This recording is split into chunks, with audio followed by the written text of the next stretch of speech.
Paano nga ba magsimula ng apartment business? Bumalik na sa'yo yung amount. At nga pala, may maling perception yung mga tao sa rental apartment. Ang mga apartment ay hindi totally passive income dahil kikilos ka pa rin. Medyo semi-passive income siya. Pwede natin sabihin siguro na passive income kung ang unit mo ay lagpas na ng 20 doors o kung meron ka ng 20 apartments, yan siguro pwede niya siyang tawaging passive income kasi sigurado nagko-compound na yung income niyan, nagko-compound na yung cash flow. Medyo passive income na siya kasi yung mga excess at yung mga compound na income nun, pwede mo itapal dun sa time at resources na magagamit mo. So, pag 20 units ka na, pwede ka na siguro kumuha ng mga property managers na gano'n. Property manager na magmamanage ng unit mo o magbabantay. So, magiging passive income yun kung hindi ka na kumikilos. Pero kung mga nasa below 10 pa lang, parang hindi pa lang eh. Kasi ako, as of now, meron pa lang akong 4. Pero hindi ko siya i-consider na passive income dahil kumikilos pa rin ako eh. Pagka may kailangan i-repair na mga nasirang bagay like doorknob o butas sa bubong o baradong plumbing sa CR o kaya mga electrical na pumalya, ako pa rin yung mag-aasikaso. So, hindi siya passive income dahil gagamitin ko pa rin yung time ko para i-repair yung mga bagay or kung medyo mabigat, hindi ko kaya, kukuha pa rin ako ng tao, ng laborer or repairman na babayaran ko para i-repair yung kung ano man nasira. So, hindi siya passive sa ngayon. So, magbabase lang yung pagiging passive nun kung gaano nakarami yung unit nyo at kung gaano kalaki na yung cash flow. Kung gaano nakalaki yung cash flow na umiikot. Okay. Ang kasunod na bagay na dapat nyong isaalang-alang bago kayo magsimula ng apartment business ay yung character nyo. Character nyo bilang tao. Sa tingin ko, ang apartment business ay hindi para sa lahat. Kasi dapat dito, leader type.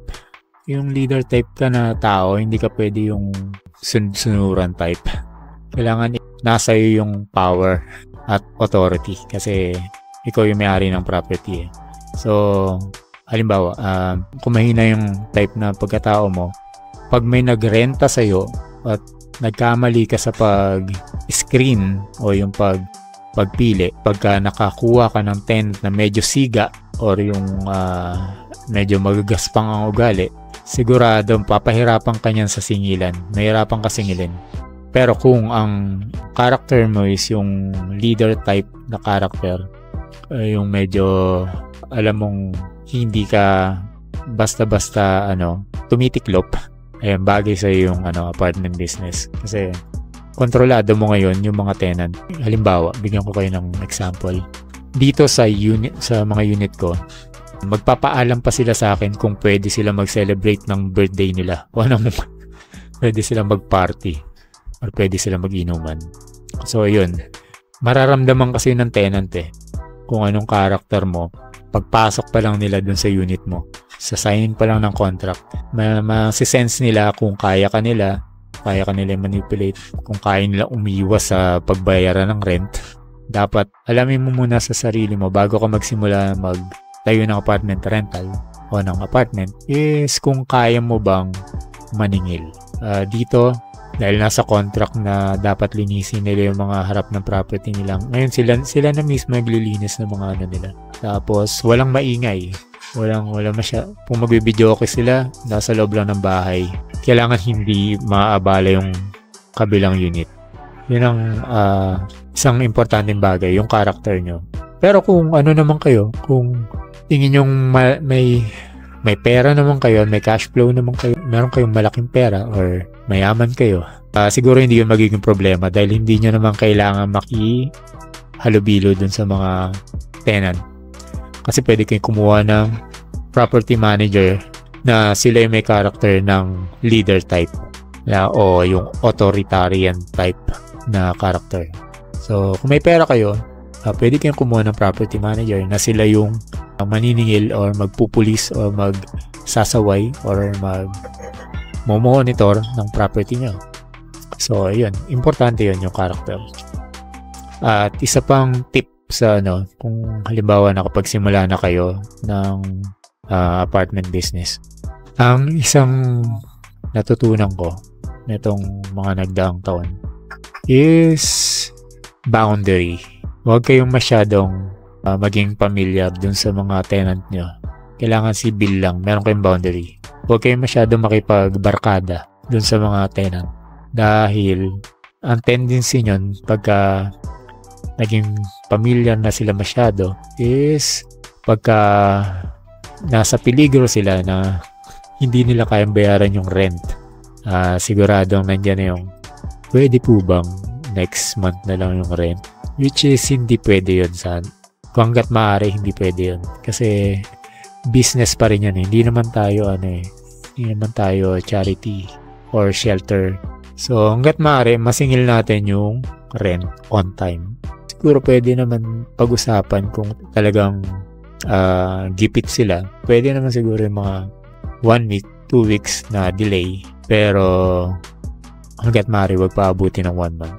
At yun nga pala. Hindi ko alam kung ginagawa ito ng ibang apartment owner. Pagka umabot na siya ng 1 month delay, nakalagay sa contract ko mismo na automatic, babawasin ko na yun dun sa advance nila. So, wala na silang advance.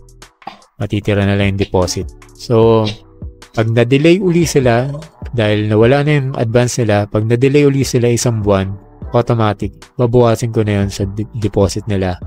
And, pag na-delay uli sila ng 1 month, tawag dito, inform ko na sila for eviction.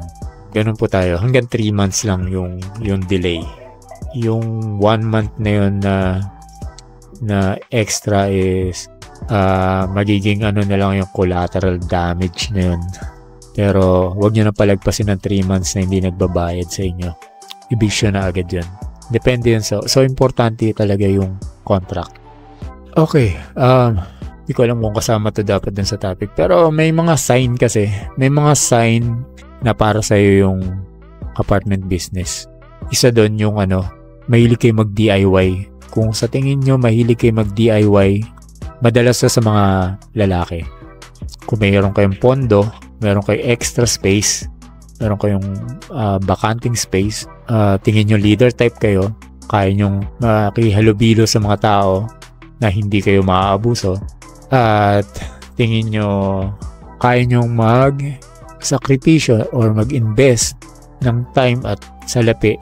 Kasi nga ang apartment business, tinatawag nila tong slow ROI o yung mabagal yung pag-return ng investment. Pero consistent siya. Mabagal pero consistent. Sure na meron ka buwan-buwan makukuha.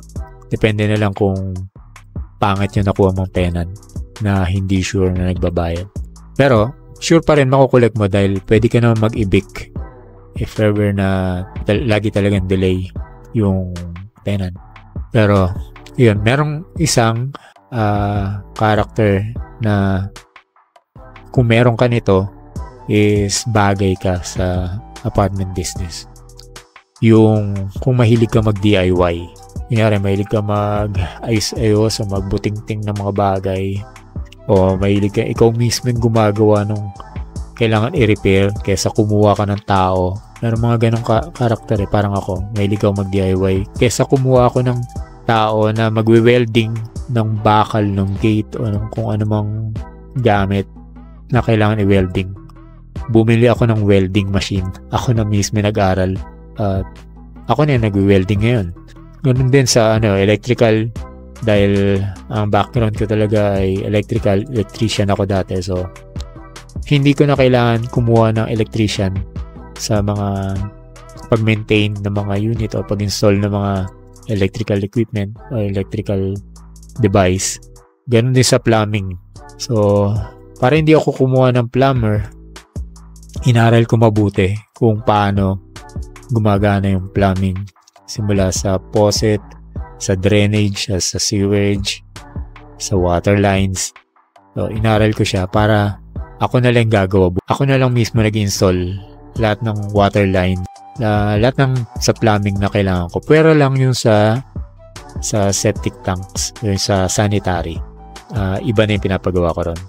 At halimbawa sa walls, yung pagkabit ng mga dry walls ng mga hardiplex, pinag-aralan ko na rin kung paano. Pati pag-repaint, pati pag-paint. Pinag-aralan ko nga rin kung paano mag-set ng tile setting. So ako na yung nag-tiles nitong mismong flooring na kinatatayuan ko, pinaupuan ko. At yung stair, meron ako ritong stair papunta sa second floor na bakal, ako na rin gumawa. So ayun, mahilig ako mag-DIY. So pinakabagay sa akin talaga yung ganito, dahil ang isang punto ron na importante na marunong kayo mag-DIY is dahil alam natin kung paano gawin yung mga bagay, is makakatipid tayo kung sakali man kukuha tayo ng mga repairman, ng mga mason, ng mga electrician, o kung ano bang mga personnel na gagawa nung bagay na yun. Kunyari sa plumbing or sa tile setting, dahil na-try ko na at alam ko na kung paano mag-set ng tile, alam ko na kung gaano katagal matatapos yung isang floor area, kung gaano siya katagal. So hindi na ako kayang lokohin nung gagawa. Hindi siya pwedeng magbagal-bagal dahil alam ko kung gaano katagal matatapos. Ganon din sa electrical wiring. Kung meron man akong kukunin electrician, alam ko rin kung gaano katagal at kung gaano karami yung magagamit na device o equipment, mga gamit, mga wires. Alam ko rin kung ano yung bibilin at kung magkano yung mga gamit na yun. At alam ko kung ano yung proper na installation nila at kung ano yung safety, mga safety factors doon. So hindi rin ako kayang lokohin ng electrician tungkol doon.